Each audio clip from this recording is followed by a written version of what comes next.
What's up guys, Matt Hobo here, bringing you tips and techniques to help you build yourself a bigger and better bench. Because who doesn't want a bigger and better bench? It's pretty much what 90% of people in the gym are ever going to ask you what you lift on. Anyway, to get into things here, the first thing I'm doing here is some mobility exercises. Now I start all of my workouts generally with this upper body mobility circuit. I'll go through it about 1 or 2 times to about 15-20 reps for each exercise here.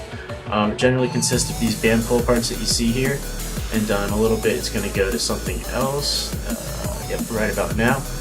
These are something I do just to break up the myofascial tissue, I think that's what it's called, in your shoulder. For me it really just opens up the shoulder blade, in this the most layman term possible.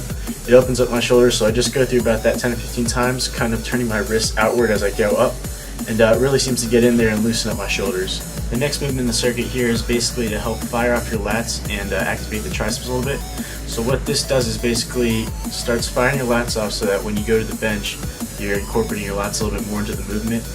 Also kind of loosens everything up as well in your back, so you can build a tighter arch and really keep everything tight in there.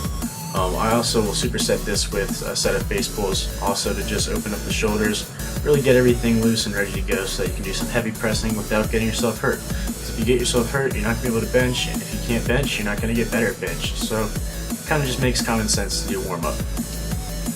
Alright, so another basic tip to build yourself a bigger bench is to actually build an arch before you start pressing. So you can see me do it here. Basically what you're doing is extending your thoracic spine. That way you can keep tension throughout your upper back and really incorporate your lats into the movement.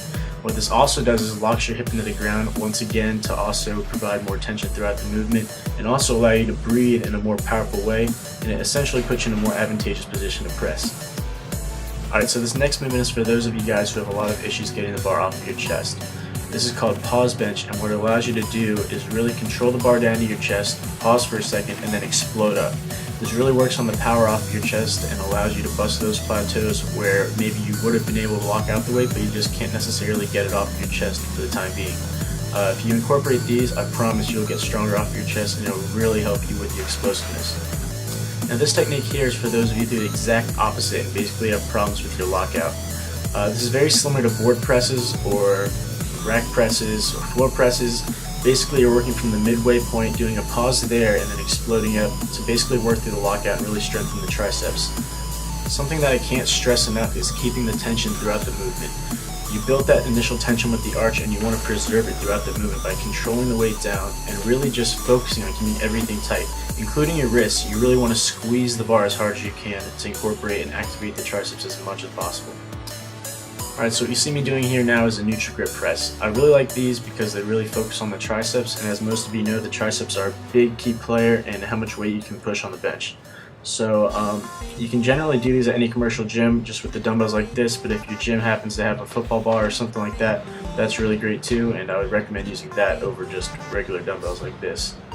One thing I forgot to mention earlier that also applies to most of these bench press movements is to make sure their bar path is going straight up versus what a lot of people will do, which is drive the bar up and back over their head. That makes everything more difficult and is just unnecessary. Alright, so another movement I like to use to supplement my bench press is a strict overhead press. Now what you want to do here is make sure that your core is really tight, and you want to make sure that your upper back is really tight. You want to focus on using your shoulders to drive the weight up while also driving your head through like you can see me do there.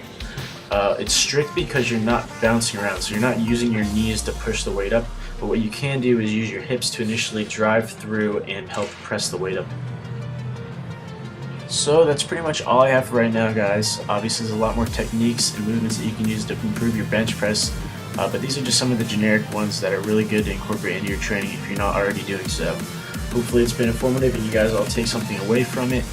And if you like the content, just let me know in the comments section. Like, comment, subscribe, share, do whatever you have to do. And that's it, man.